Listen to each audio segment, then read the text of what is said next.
Alright, and welcome to the InstaSim channel. I just looked over not the last episode because last episode was just 2 puzzles, but the video before that, and we looked at Viola's grave. And then we were talking to Ingrid. So we've talked to Ingrid before. I know we have, and I think I remember how she looks. So, let's go and find her. Last episode was a little bit weird. I suppose I'd just make that video optional, so you don't have to watch it because it's only 3 puzzles, but you can if you want. But this video, we're getting back into the story, okay? We're getting back into the story. So let's go. Anyway, let's go.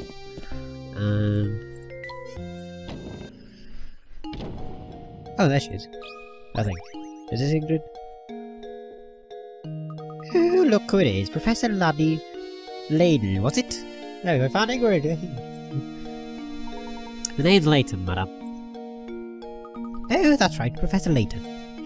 All that talking about the mansion we did last time got me reminiscing, so I decided to stop by for a visit.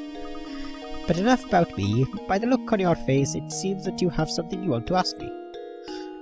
As a matter of fact, I do. Do you happen to know who Baron Reinhold considered his close friends? Who his friends, you say? Well, he wasn't exactly what you'd call a social butterfly. I'm sorry, that's all I can remember.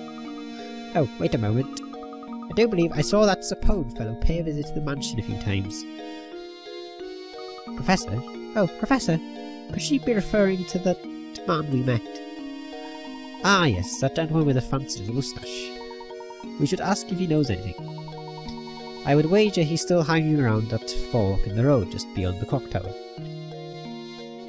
Let's go there. Meet with Zappone. Let's go.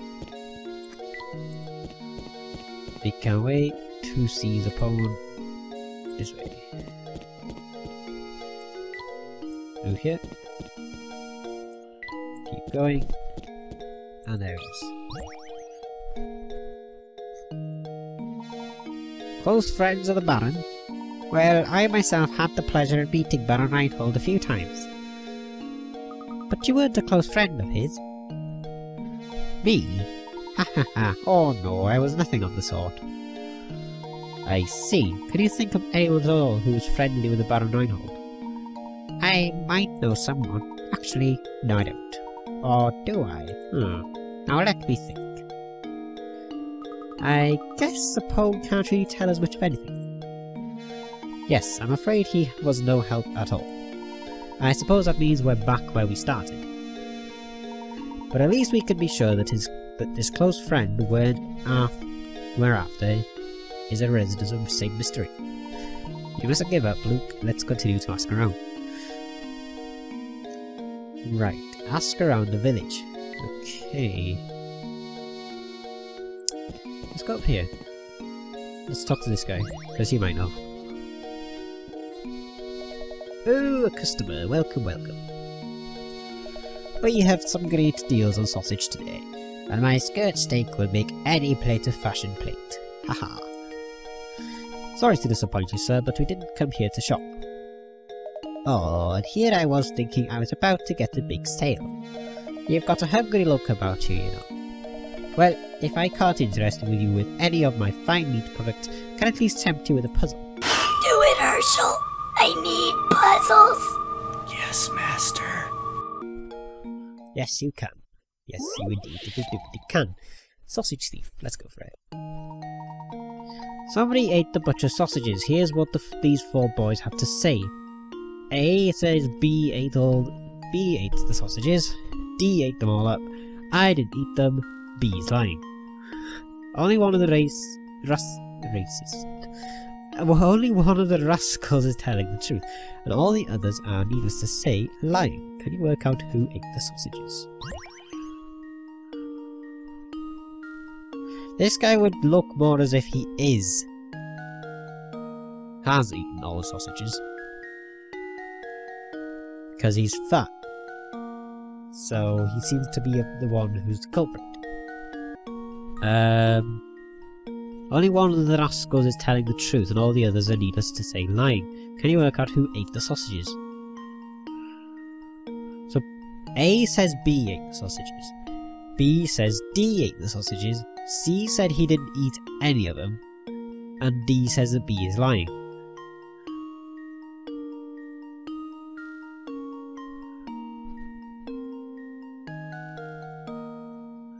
Who's telling the truth?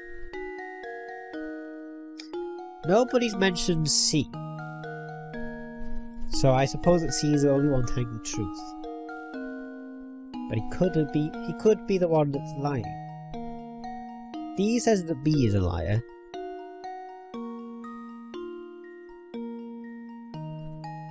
I'm gonna take my gut feeling and say B ate the sausages, because he's fat. Do it. No. B didn't eat the sausages. I suppose I thought wrong. B ate the sausages, but B didn't eat the sausages, so A is obviously lying. B says D ate them all up. D says B is lying, so... C? I don't know. That should do it. It was C. Every puzzle has an answer. Yes, it does. C ate the sausages, and the only person telling the truth here is D. If you assume A to be the culprit, both C's and D's statements must be correct, but choose B and the other three boys' statements must be true. If you make D out to be the culprit, then what both B and C are saying must be true. None of these possibilities fit the conditions set forth in the puzzle. Ah. Okay. Got it. Anyway, you're not the culprit, so that's great. Anyway. Hey, you're pretty good at this. As a bonus for solving my puzzle, I'll throw in some gossip I heard. Word is that someone lives in that dark, grimy tower. You'd have to be a real oddball to want to live in that old, mouldy wreck of a place. Flower vase goes to, I don't know, Layton. And sausage thief. Good, good. Anyway, that's nice to know. Right, let's go back. And I'll only be like a second. Okay, back, and let's carry on. Let's ask around the village. Let's go back this way.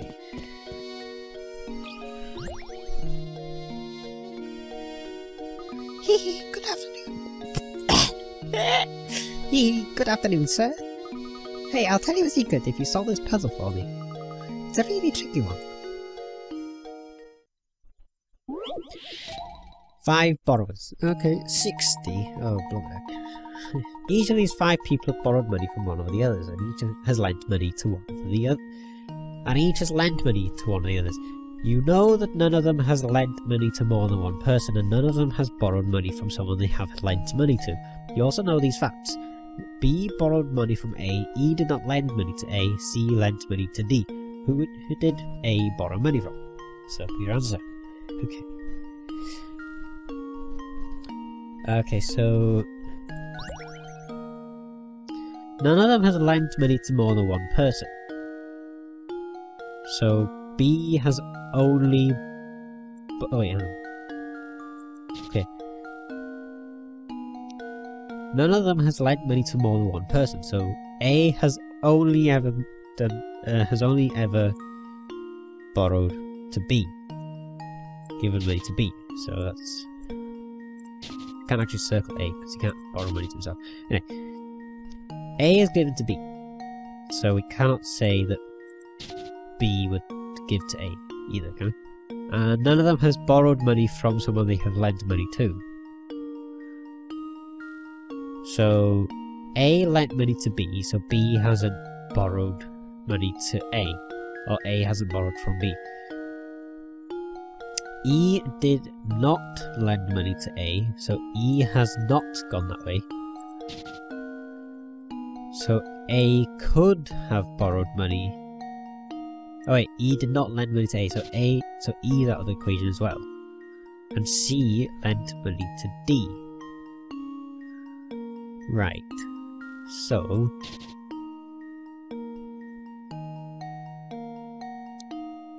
none of them has lent money to more than one person. So C lent to D, so D.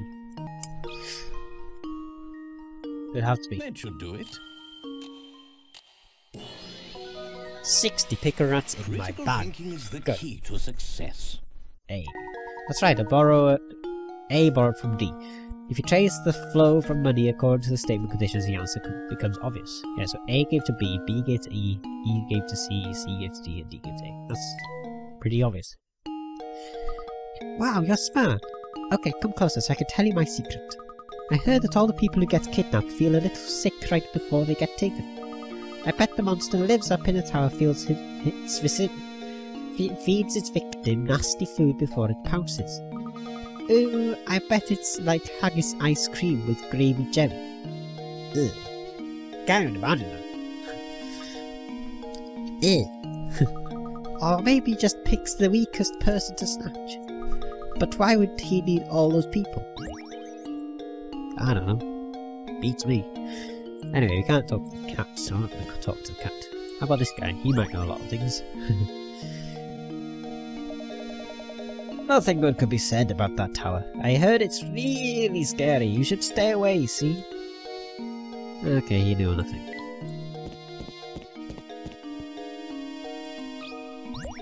Let's talk to her.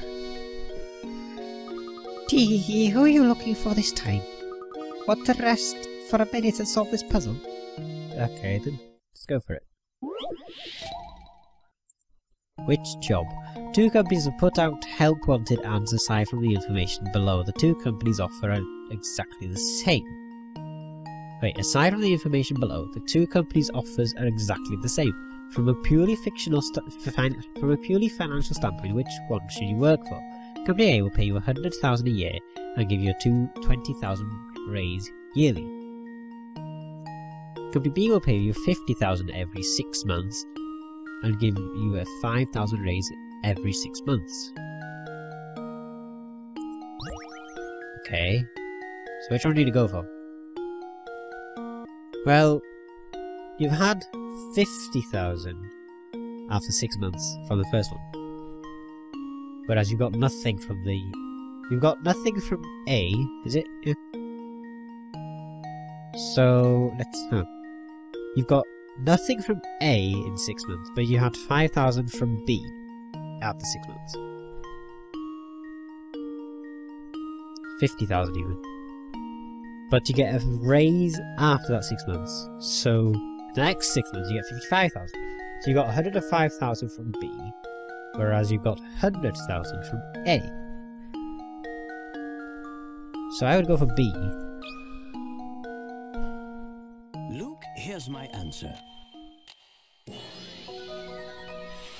It's just common sense. Has an answer.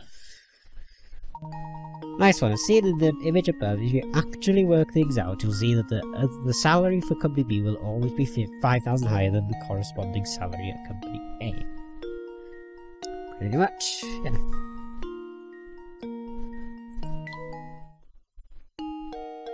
Oh, you did it okay. I guess I should give you some info as a reward. You know Lady Dahlia, right? She's planning to keep the fortune to herself once it's found. And you've been helping her all along. Don't you feel so silly? Half plant could go to them. Why not? Go for it. I sort of sought out the inn after a while, I guess. I don't know. Oh, this time I've really had it. I thought up this great puzzle, but I couldn't find anyone to tell it to. Okay. Flower garden. And after this one, we'll finish the episode. You decide to rent some space in a flower garden, informing the owner of the garden that you need enough space for 12 plants. He tells you that there are 4 suitable allotments available, A to D. The rent for each allotment is calculated by the area, but on top of the rent for the 12... Wait. The rent for each allotment is calculated by area, but on top of the rent for the 12 plant-sized spaces, there is also a separate charge on the fence around the whole allotment. With this in mind, can you tell which allotment has the most expensive rent? Okay, so what we'll say... No, I can't write. Okay. So what we'll say is that for every... We'll put 1 for every single one. So you have to pay 1 for every plant spot and 1 for every fence. So... I think, yeah? Would that work? So the area of the mall is 12. So you, regardless, you pay 12, we'll say £12 per allotment, plus the added extra for the fence. So you have a perimeter of around So the perimeter around A is 14. So 12 plus 14, you have to pay 26 for that one. So that's quite cheap, I suppose. For B, it's the same. 1, 2, 3, 4, 5, 6, 7, 8, 9, 10, 11. So you pay 12 for the actual plants again, but this time you pay 4, 5, 6, 7, 8, 9, 10, 11, 12, 13, 14, 15, 16, 17, 18, 19, 20. So you pay 32 for that one because it is... You got a bigger fence to go around it. Okay. C again, 12 and the extra 4, 5 and 4. So that's 9, 10, 11, 12, 13, 14, 15, 16, 17, 18. So that's 30. So there again, 32 is much more expensive. Now this D actually looks more expensive at the moment, but let's figure it out. Okay, so we have the 12 plus the added 1, 2, 3, 4, 5, 6, 7, 8, 9, 10, 11, 12, 13, 14, 15, 16, 17, 18, 19, 20, 21, 22, 23, 24, 25, 26. Okay, so D is the most expensive. That should do it. Because it's got the biggest fence around it. It just seemed the most Critical obvious. thinking is the key to success. That's right, D is the most expensive one. Considering how many sides of each plant size square needed to be fenced, you don't even need to count the length of the fence in order to see that D will cost the most. But if you do add up the lengths for all the allotments, you'll find that A requires 14 sides, B 20, C 18, and D 26. So you should, of course, choose allotment A. Obviously. Oh, come on. I was all ready to tell you the answer and everything. But no, you had to go and ruin it by answering before I said it was okay, didn't you? Didn't you? Wow, this guy's impatient. This guy's a twat. Have you ever considered the strong possibility that you might be a real pain in the neck? I could say the same thing about you. Oh well. Anyway. Seems that this might actually be the end of the episode, therefore, because we're running out of time. Plus, we've done, I think, 4 puzzles in this episode, and we're actually asking around the village, so we're actually doing what we need to. But we've talked to Ingrid, we've talked to Zappone. Ingrid was a bit more helpful, Zappone was just terrible, and I think we're alright, so we're on track to finishing on time, I believe, so... I hope we'll finish within the next, I don't know, 10 episodes, probably 20, I don't know. It really depends, like, what we're doing. Anyway, we're right on track, and we're doing alright. So, thank you so much for watching this episode of Professor Layton and the Cutest Village. If you did enjoy the video, don't forget to leave a comment down below and subscribe to the channel. It'll help me a lot to get more like this. Also, don't forget to like my Facebook page only on Twitter and on Twitch. And as always, I will see you all in the next video. But until then, goodbye.